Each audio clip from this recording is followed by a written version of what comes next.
प्रिय छात्र, मैं हूं आदित्य कुमार आर्य और आप देख रहे हैं अपना ही चैनल ज्ञान वाटिका समस्तीपुर। तो चलिए शुरू करते हैं ज्ञान की बातें ज्ञान वाटिका समस्तीपुर के संग। आज हम जानेंगे विभाज्यता के नियमों के बारे में। विभाज्यता, जिसे इंग्लिश में डिविजिबिलिटी बोला जाता है, तो ये डिविजिबिलिटी यानी विभाज्यता क्या है?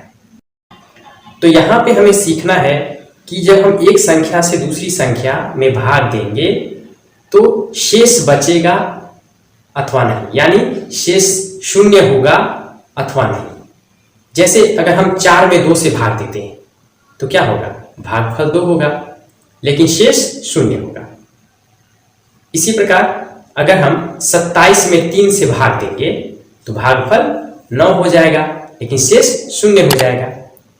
लेकिन जब हम 3 से 14 में भाग देंगे तो क्या होगा? भागफल 4 होगा और शेषफल 2। तो यहाँ हमें यही जानना है कि एक संख्या से जब हम दूसरी संख्या में भाग देंगे तो किन परिस्थितियों में शेषफल शून्य होगा अथवा नहीं।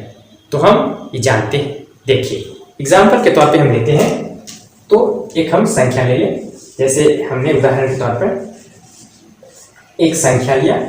ये देखिए, मैं अगर आपसे पूछूं इस संख्या में अगर हम 2 से भाग देंगे तो क्या शेषफल शून्य होगा, ये जानना है। तो आप क्या करेंगे? भाग दे के चेक करेंगे कि शेषफल शून्य होता है अथवा नहीं। लेकिन इसमें टाइम ज्यादा लगेगा भाग देने में, तो गणित में हम चाहेंगे कि कम से कम मेहनत से अधिक लाभ हो, हम आसानी से जान सके। तो यहाँ पर जानने का तरीका है कि अंत में हम देखेंगे कि अंत में क्या है। ये 2 से विभाज्यता की जांच करने में काम आता है। अंत में यानी इकाई स्थान पर, आप सब जानते हैं ये इकाई स्थान, इकाई, दहाई, सैकड़ा, हजार, 10,000, इस तरह से। तो हम दाहिनी, जब हम ऐसे, हमारी अगर नोटबुक है तो हम यहाँ से राइट हैंड साइड जो है यहाँ से हम शुरुआत करते हैं। तो ये इकाई स्थान है। तो इकाई स्थान पे यहाँ पे क्या है? 8 है, आप देख सकते हैं। तो ये 8 है, तो हम कह सकते हैं कि इसमें 2 से पूरा भाग लग जाएगा, यानी दी हुई संख्या 2 से पूर्णतः विभाजित है। यानी जब हम 2 से भाग देंगे इस संख्या में तो कोई शेष नहीं बचेगा, अर्थात शेषफल शून्य होगा। कहने का तात्पर्य क्या है कि शेषफल शून्य होगा। तो यहां पर हम बिना भाग दिए जान सकते हैं। हम कहा देखेंगे? इकाई स्थान पर। हमने क्या देखा? क्या है? 8 है। तो आपको क्या क्या देखना है? अगर इकाई स्थान पर किसी भी संख्या में इकाई स्थान पर, किस स्थान पर? इकाई स्थान पर क्या हो? देखिए, 5 चीजें आपको याद रखनी। इकाई स्थान पर यदि 0 हो, 2 हो, 4 हो, 6 हो या 8 हो इकाई स्थान पर, तो वह संख्या 2 से पूर्णतः विभाजित होगी। किस स्थान पर होना चाहिए? इकाई स्थान पर। इकाई स्थान पर, इकाई स्थान हम कह सकते हैं। तो इकाई स्थान पर क्या क्या होना चाहिए? 0, ये फिर क्या है? 2, 4, 6 या 8। तो ये क्या बताएगा? ये बताएगा कि संख्या 2 से पूर्णतः विभाजित है अथवा नहीं। तो हम ऐसे जान सकते हैं ये 2 से विभाज्यता के नियम के तौर पे। अब एग्जाम्पल हम सभी तरह के दे सकते हैं, जैसे ये हमने अभी देखा। अब जैसे देखिए 0, अगर हम लिख दें, ये देखिए यहां पर हमने 0 रख दिया, तो कहां देखना है हमें? इकाई स्थान पर। इधर क्या है इससे हमको मतलब नहीं रखना है, हमें देखना है इकाई स्थान पर क्या है। 0 है तो यह संख्या 2 से पूर्णतः विभाजित है। फिर दूसरा देखते हैं, फिर यहाँ पे 2, तो ये 5, 8, 7, 6, 3, 4, 2, ये भी 2 से पूर्णतः विभाजित है, क्योंकि इकाई स्थान पर क्या है? 2 है। फिर देखिए, हम अपने मन से कोई भी संख्या ले सकते हैं, छोटी या बड़ी, इससे कोई फर्क नहीं पड़ने वाला है। यहाँ पे 6 रख देंगे, तो यह संख्या भी 2 से पूर्णतः विभाजित है। यानी जब हम 2 से भाग देंगे इस संख्या में, आप चेक कर सकते हैं भाग दे करके अपनी कॉपी पे, तो कोई शेषफल नहीं बचेगा, अर्थात शेषफल शून्य होगा। फिर देखिए 8, तो यहाँ पे शून्य, 4 तो हमने देखा ही नहीं, 4 में क्या करेंगे, ये देखिए 4 छूट गया। आप इसको लिख सकते हैं, समझना इंपॉर्टेंट है। आप अगर समझ जाएंगे तो फिर बहुत सारे एग्जाम्पल ले सकते हैं। तो यहाँ पे क्या है, 4 है, हमने इसको बाद में लिख दिया, भूल हो जाती है, मनुष्य है हम लोग, गलती किसी से भी हो सकती है। चलिए आप देखते हैं ये 8, तो अगर हम ले लेते हैं 7 8 5 8, तो यहाँ देखिए लास्ट में क्या है, यानी इकाई स्थान पर। तो यहाँ देखिए ये 0 है, यहाँ क्या है 2 है, यहाँ क्या है 6 है, यहाँ क्या है 4 है, यहाँ क्या है 8 है। तो इकाई स्थान पर हम देख रहे हैं 0 2 4 6 या 8 है। तो इस तरह अगर हम किसी संख्या में देखते हैं इकाई स्थान पर अगर ये है, तो वह संख्या 2 से पूर्णतः विभाजित होगी। फिर अब हम 2 के बाद 3 का देखते हैं। 3 के लिए क्या नियम है, 3 से विभाज्यता की, अब कहेंगे 3 से विभाज्यता के नियम हम कह सकते हैं क्या है, विभाज्यता की जांच हम करेंगे। तो अंकों का योगफल 3 से पूर्णतः विभाजित हो। 3 से विभाज्यता का नियम क्या है। अगर आपको मेरा ये वीडियो अच्छा लगा है तो इसे लाइक करें और अपने दोस्तों और रिश्तेदारों को शेयर करें। अगर आप भी मेरे चैनल पर नए हैं तो इसे सब्सक्राइब करें, लाल बटन है उसे दबाएं। यदि आप मेरे लेटेस्ट वीडियो को सबसे पहले देखना चाहते हैं तो बेल आइकन को जरूर दबाएं, यानी घंटी के निशान को दबाना ना भूलें। अंकों का योगफल, अंकों का योगफल, योगफल का अर्थ क्या होता है, जोड़। जोड़ जानते हैं आप लोग, तो ये योगफल है। अंकों का योगफल 3 से पूर्णतः विभाजित हो। 3 से पूर्णतः, पूर्णतः मीन्स क्या हुआ, पूरी तरह, पूर्णतः मीन्स पूर्णतः विभाजित हो, पूर्णतः विभाजित हो, याद रखिए। तो यहां पे क्या है कि जैसे हम एक संख्या लेते हैं 3 8 7 4, ये 5, ये 4, ये 2, ये 8। अब देखिए इसमें हमें चेक करना है कि इसमें 3 से पूरा पूरा भाग लगेगा अथवा नहीं। तो सबको जोड़ेंगे, क्या करेंगे, जोड़ेंगे। तो हम जोड़ेंगे तो क्या हो जाएगा, 3 जोड़ 8 जोड़ 7, ऐसे करके अगर हम जोड़ देते हैं इसको तो क्या होगा, 3 8 11 7 18 18 6 24 24 5 29 4 33 2 35 और 8 43, ये कितना हुआ 43। अब आप जानते हैं कि 43 में 3 से पूरा पूरा भाग नहीं लगेगा। कैसे, आप 43 में दीजिए 3 से भाग, तो क्या होगा, 3 एकम 3, ये शेष, फिर ये 3 चौके 12, यही होगा ना। तो यहाँ देखिए शेष बच गया 1। तो यहाँ हम देखते हैं शेष चूंकि 1 बच गया, इसलिए ये जो संख्या दी हुई थी इसमें भी 3 से पूरा पूरा भाग नहीं लगेगा। यानी ये देखिए हम इसको फिर मिटा देंगे तो ये संख्या पहले वाली आ गई ना। ये हमने समझाने के लिए प्लस का साइन बीच में दे दिया था, जोड़ने के लिए कि हमें अंकों को जोड़ के चेक करना है, जांच कर लेनी है हमें। तो ये रफ वर्क हो गया। आप लोग परीक्षा देते हैं तो रफ वर्क ऐसे करके, रफ लिख करके और ऐसे आप लोग काट देते हैं। कुछ बच्चे गलती करते हैं। मैं अभी मैट्रिक की परीक्षा जो बिहार बोर्ड लेती है, Bihar school examination board Patna, तो मैं अभी कॉपी जांच करता हूँ। तो अक्सर मैं देखता हूँ छात्रों को कि वो ऐसे लिख करके, वो रफ लिख करके काट देते हैं। कभी कभी छात्र गलती करते हैं कि उन्होंने रफ किया लेकिन वे काटते नहीं हैं। अब देखिए हम एक संख्या लेते हैं 7 6 5 4 3।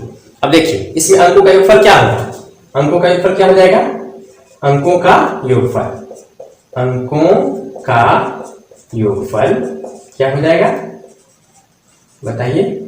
अंकों का योगफल क्या होगा, 7 6 5 4 3, बताइए कितना है, 7 7 13 5 18 4 22 और 3 25। अब बताइए, अब 25 में तो 3 से पूरा पूरा भाग नहीं लगेगा, तो यह संख्या 3 से पूर्णतः विभाजित नहीं है। फिर देखिए हम एक संख्या लेते हैं यहां 2 3 7 6। तो यहाँ देखिए 2 3 5 7 12 6 18। तो इसमें अंकों का योगफल क्या होगा? अंकों का योगफल बताइए क्या होगा? अंकों का योगफल, अंकों का योगफल बताइए। ये हो गया 18 ना, 18, क्योंकि 2 जोड़ 3 जोड़ 7 जोड़ 6 कितना हो जाएगा? 18। तो इसमें चूंकि 3 से पूरा पूरा भाग लग सकता है, इसलिए यह संख्या 3 से पूर्णतः विभाजित हो जाएगी। समझ गए आप लोग? तो 3 से विभाज्यता के नियम में हमें यह देखना है कि अंकों का योगफल अगर 3 से पूर्णतः यानी पूरी तरह विभाजित है तो वह संख्या भी 3 से पूर्णतः विभाजित होगी, यानी शेषफल 0 होगा।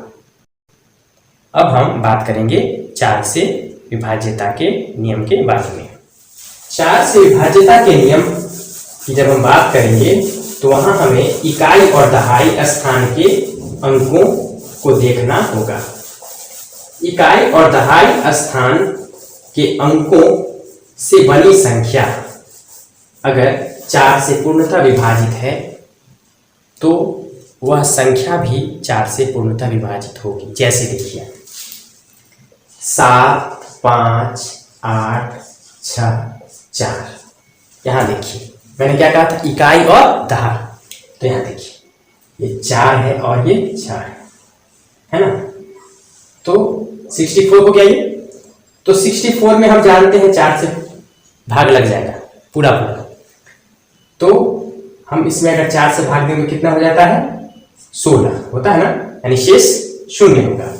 तो इस तरह से यह संख्या यानी संख्या 7 5 8 6 4 में 4 से पूरा पूरा भाग लग जाएगा। समझ गए? पूरा पूरा भाग लग जाएगा, है ना, है ना। अब देखिए, फिर देखिए अगर ये हम कह दें 1 2 3 4 6 7, तो यहाँ देखिए 67 है, इसमें 4 से पूरा पूरा भाग नहीं लगेगा, इसलिए इस संख्या में भी 4 से पूरा पूरा भाग नहीं लगेगा।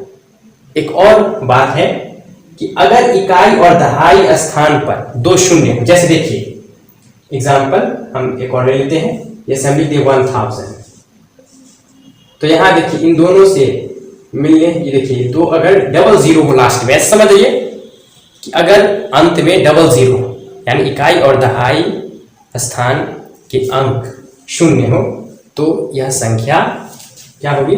4 से पूर्णतः विभाजित होगी, है ना। ये 4 से पूर्णतः विभाजित, ठीक है, 4 से पूर्णतः ये क्या होगी? विभाजित होगी। ये संख्या 4 से पूर्णतः विभाजित होगी। इस तरह से हम 100 बहुत सिंपलेस्ट एग्जाम्पल हम कह सकते हैं। यहाँ पे ये डबल जीरो है लास्ट में, तो ये 4 का नियम हमने देख लिया, यानी इकाई और दहाई स्थान पर क्या हो? 0 हो, अथवा इकाई और दहाई के स्थान के अंकों से मिलकर बनी संख्या 4 से पूर्णतः विभाजित हो, तो संख्या जो यानी जिस संख्या से हमने 2 इकाई दहाई का लिया है वो संख्या 4 से पूर्णतः विभाजित हो जाएगी। अब हम बात करेंगे 5 से विभाज्यता के नियमों के बारे में। तो इसमें 2 ही है, हाँ 5 से तो 2 है, यानी इकाई स्थान पर 0 हो या 5 हो, क्या हो? 0 हो अथवा 5 हो, ये हमें देखना है। बहुत सी संख्या देखिए, जैसे कि 2 3 5 0, ये 5 से विभाजित होगी। फिर देखिए 1 2 3 4 5, ये भी 5 से विभाजित होगी। 7 5, ये 5 से विभाजित होगी।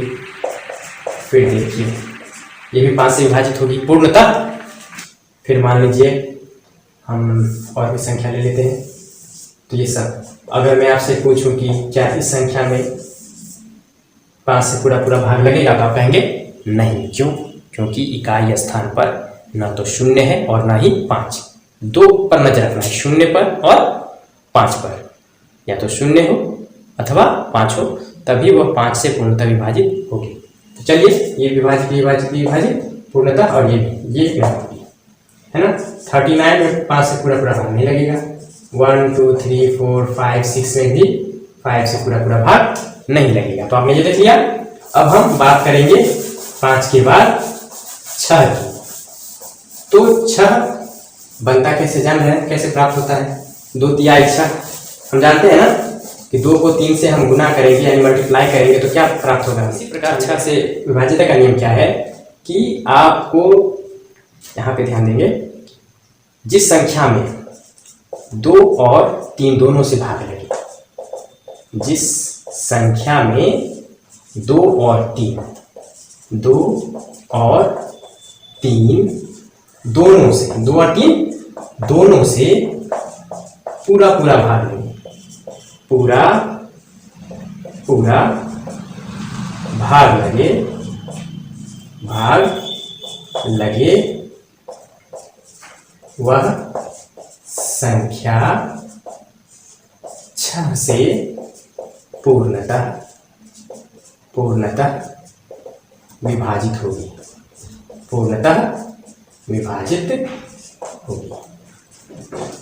है ना।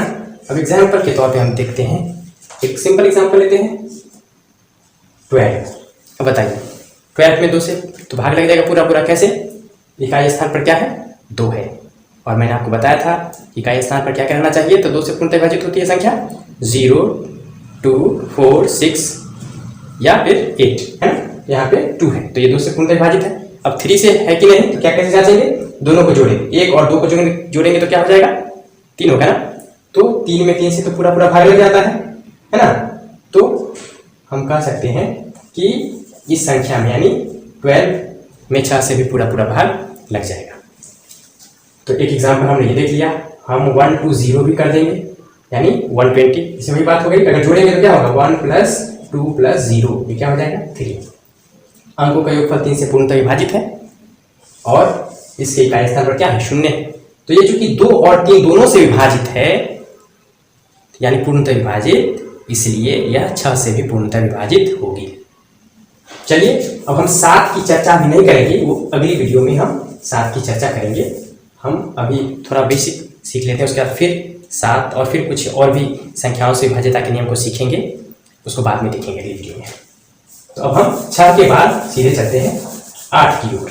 तो 8 से विभाज्यता का नियम कुछ 4 से विभाज्यता के नियम से मिलता जुलता है। अब जैसे हमने देखा था कि यदि किसी संख्या के इकाई और दहाई स्थान के अंकों से मिलकर बनी संख्या 4 से पूर्णतः विभाजित हो तो वह संख्या 4 से पूर्णतः विभाजित हो जाएगी, अथवा इकाई और दहाई स्थान पर 0। तो यहाँ 8 में क्या देखना है कि इकाई दहाई सैकड़ा तीनों को ले लेना है। जैसे ये देखिए 3 0 है, 1 2 3 इकाई दहाई सैकड़ा, तो बस हमको तीनों से मतलब है। यहाँ 3 0 है तो यह संख्या 8 से पूर्णतः विभाजित है। किससे? 8 से। किससे? 8 से। या अगर हम ये लिख दें 2 3 7 8 0 0। अब ये देखिए इकाई दहाई सैकड़ा, यहां भी क्या है? ये इकाई दहाई सैकड़ा, तो इसमें 8 से पूरा भाग लग जाएगा, इसलिए यह संख्या भी 8 से पूर्णतः विभाजित है। ये संख्या भी 8 से पूर्णतः विभाजित है। इससे कोई फर्क नहीं पड़ेगा कि हम कितनी बड़ी संख्या लें, इससे कोई फर्क नहीं पड़ेगा, इससे कोई फर्क नहीं पड़ेगा। यहां भी देख लेते हैं 3 0 है, तो ये नियम है 8 से विभाजित। तो जो 3 का नियम है वही 9 का नियम है, ऐसा आप महसूस कर सकते हैं। जैसे देखिए 3 के नियम में हमने क्या देखा था कि सबको जोड़ दिया था हमने और देखा था कि उस संख्या में योगफल में 3 से पूरा भाग लगता है अथवा नहीं। यहाँ क्या करना है कि दी गई संख्या के सभी अंकों को हम जोड़ देंगे और जो योगफल प्राप्त होगा उसमें 9 से भाग दे करके चेक करेंगे कि उसमें शेषफल 0 आता है अथवा नहीं। बस यही करना है। अगर 0 आ गया तब संख्या 9 से पूर्णतः विभाजित है, अगर नहीं आया तो नहीं है। जैसे देखिए 3 4 8 7 5 4। अब इसके अंकों का योगफल क्या होगा? 3 6 कितना 3 + 6 + 8 + 7, बहुत ही सिंपल है। आप इसे देखें 3 6 9 8 17, 17 है, कितना हुआ 3 6 9 8 17, 17 7 24, 24 5 29 और 29 4 33। अब बताइए 33 में 9 से पूरा पूरा भाग लगेगा? नहीं लगेगा, 3 से लग जाएगा। तो यह संख्या 3 से पूर्णतः विभाजित है लेकिन 9 से नहीं है, क्योंकि 33 में 9 से पूरा पूरा भाग नहीं लगेगा। तो यह संख्या 9 से पूरा पूरा विभाजित पूर्णतः विभाजित नहीं है, इसमें 9 से पूरा पूरा भाग नहीं लगेगा, है ना। तो इसमें 9 से पूरा पूरा भाग नहीं लगेगा, पूरा पूरा भाग नहीं लगेगा, नहीं लगेगा। ठीक है, स्पष्ट है? हो गया। अब हम दूसरा एग्जाम्पल लेते हैं, एक भी तो लेंगे जिसमें हम देख लेंगे कि 9 से पूरा पूरा भाग लगेगा अथवा नहीं। तो यहां देखें 2 3 5 4 9 और ये कितना है 9 7 16 और 6 कितना हो जाएगा 22। तो यहाँ भी योगफल कितना है 22, इससे भी 9 से पूरा पूरा भाग नहीं लगेगा, संख्या भी 9 से पूर्णतः विभाजित नहीं होगी। अब देखिए यहाँ पे हम 7 और ये 2 रख लेंगे। अब बताइए 2 3 5 4 9 और 9 18, योगफल कितना हो गया अंकों का 18 हो गया। तो अब इसमें 9 से पूरा पूरा भाग लग जाएगा, 9 दूनी 18। तो यह संख्या भी 9 से पूर्णतः विभाजित है, 9 से पूरा पूरा भाग लगेगा। अभी नहीं वाला टैग हट गया, स्पष्ट हो गया। अब फिर हम 10 का सीखते हैं, 10 से विभाज्यता का नियम क्या है। तो अंत में शून्य देख लीजिए केवल, यानी इकाई स्थान पर आपको क्या देखना है, शून्य यानी 0, शून्य यानी 0। तो जैसे ये 270 इकाई स्थान पे क्या है, शून्य है, तो यह 10 से पूर्णतः विभाजित है ना। यानी इकाई स्थान पे क्या होना चाहिए, शून्य। क्या होना चाहिए, शून्य। इकाई स्थान पर क्या होना चाहिए, शून्य होना चाहिए, शून्य, जिसे इंग्लिश में क्या कहते हैं, 0, ZERO, शून्य होना चाहिए, शून्य होना चाहिए। इकाई स्थान पर क्या होना चाहिए, शून्य होना चाहिए। तो इकाई स्थान पर क्या होना चाहिए, शून्य होना चाहिए। तो ये है किसका, 10 से विभाज्यता का नियम। किसका नियम है, 10 से विभाज्यता का नियम है, 10 से विभाज्यता का नियम है। ठीक है, इकाई स्थान में क्या होना चाहिए, शून्य होना चाहिए। बहुत सिंपल है, बहुत सारे एग्जाम्पल हम देख चुके हैं। और अब हम 11 से विभाज्यता के नियम को जान लेते हैं। अभी अंतिम फिर अगली वीडियो में देखेंगे हम। तो 11 का क्या नियम है उसको देख लेते हैं। किसका नियम देखेंगे आप, 11 का। तो 11 के नियम में हम देखेंगे कि कोई संख्या दी हुई है। फॉर एग्जाम्पल ये संख्या है, बड़ा सिंपल है, इसको हम जांच लेते हैं। एक संख्या है, अब ये जानना है कि इस संख्या में 11 से पूरा पूरा भाग लगेगा कि नहीं लगेगा। मतलब कि 11 से भाग देंगे इसमें तो क्या शेषफल शून्य होगा अथवा नहीं, ये जांच करना है। तो इसको क्या करना है कि देखिए ये क्या है, विषम स्थान के अंक और सम स्थान के अंक को देखना है। विषम स्थान क्या है, ऐसे देखिए, ऐसे समझिए, ये 7 है, 7 का 1 को छोड़ देना, फिर देखिए क्या है, ये 6 है, फिर इसको छोड़ देना, फिर क्या है 2 है, फिर छोड़ देना इसको। अब इन सबको एक साथ जोड़ना है और इन सबको एक साथ, और फिर घटा के चेक करना है। देखिए कैसे करेंगे, 2 जोड़ फिर क्या है 6 है और फिर क्या है 7 है, कितना हो गया 8 7 15, और इसको जोड़ेंगे 3 7 10 5 15, क्या हुआ 3 7, यहाँ पर नीचे लिख देता हूँ मैं, ये तो 15 हो गया। और फिर ये भी क्या है 3 जोड़ 7 जोड़ 5 10 5 15, ठीक है। तो ये भी आ गया 15। अब 15 में से 15 घटा देंगे तो क्या होगा, शून्य होगा। तो यह संख्या 11 से पूर्णतः विभाजित हो जाएगी। यानी हम इकाई सैकड़ा है ना, इकाई दहाई सैकड़ा है, 1000 10,000। तो हम देखते हैं कि ये पहला, फिर तीसरा, फिर पांचवा, ये सब क्या है विषम स्थान के अंक है। और फिर यहाँ देखिए 5 7, ये सब क्या हो जाएंगे, इस तरह से हम देखते हैं समस्थान के हम कहेंगे। तो इनको अलग अलग जोड़ लेना है, और इन सबको अलग अलग जोड़ लेना है। फिर योगफल, दोनों का योगफल प्राप्त होगा। फिर दोनों का अंतर करेंगे, यानी घटा के देखेंगे। घटाने पर अगर शून्य हो जाए, क्या हो जाए? शून्य हो जाए, या 11 का कोई गुणज हो, 11 का गुणज। अब गुणज क्या है? पहला आप लोग पढ़ते होंगे, इंग्लिश में टेबल बोलते हैं, 2 1 जा 2, 2 2 जा 4 कहते हैं ना, इसे हम गुणज बोलते हैं, है ना। तो गुणज बोलते हैं, तो 11 के गुणज क्या होंगे? 11, 22, 33, 44, ये सब क्या है? 11 के गुणज है। आप गुना करते जाइए, है ना, तो ये सब गुणज कहलाते हैं। तो इसमें क्या करना है कि सम स्थान के जो अंक हैं उनको जोड़ देंगे और फिर योगफल निकाल लेंगे। फिर क्या करेंगे? विषम स्थान के अंकों को भी जोड़ देंगे और योगफल प्राप्त कर लेंगे। फिर दोनों का अंतर हम प्राप्त करेंगे, यानी घटा के देख लेंगे। घटाने पर यदि शून्य प्राप्त हो जाए या 11 का गुणज, यानी 11, 22, 33, 44, 55 इत्यादि ऐसे कोई आ जाए, तो दी गई संख्या 11 से पूर्णतः विभाजित होगी, अन्यथा नहीं। समझ गया? तो हमने एक एग्जांपल देखी है, क्योंकि हमने इसको जोड़ा, 7 को जोड़ा, 6 को जोड़ा, 2 को जोड़ा, तो कितना मिल गया? 15। फिर हमने क्या किया? 3 को जोड़ा, 7 को जोड़ा, 5 को जोड़ा, फिर अलग लिख दिया, तो ये क्या हुआ? 15। हमने घटा दिया, दोनों तो बराबर हो गया ना, तो क्या आया? शून्य आया। इसलिए दी गई संख्या 11 से पूर्णतः विभाजित है। अब हम और भी एग्जाम्पल देखते हैं, तो एग्जाम्पल देख लेंगे तो अच्छा रहेगा। फॉर एग्जाम्पल, बहुत सिंपल एग्जाम्पल है, ये देखिए। यहाँ पर मैंने क्या कहा? आप इसको लीजिए, इसको छोड़ दीजिए, फिर इसको लीजिए। अब इन दोनों को जोड़ दीजिएगा तो क्या मिलेगा?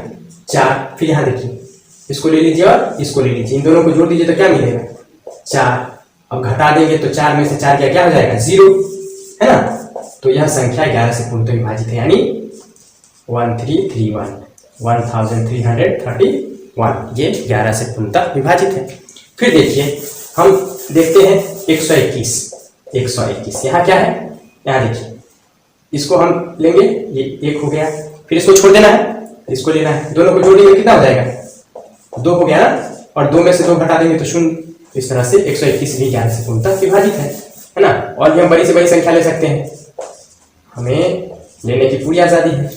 क्या देखिए, ये 6 है, फिर ये 3 है, फिर इसको छोड़ देंगे, फिर इसको लेंगे, फिर इसको लेंगे। अब यहाँ देखिए, ये 7, फिर ये 2, फिर ये 1 और फिर ये 2।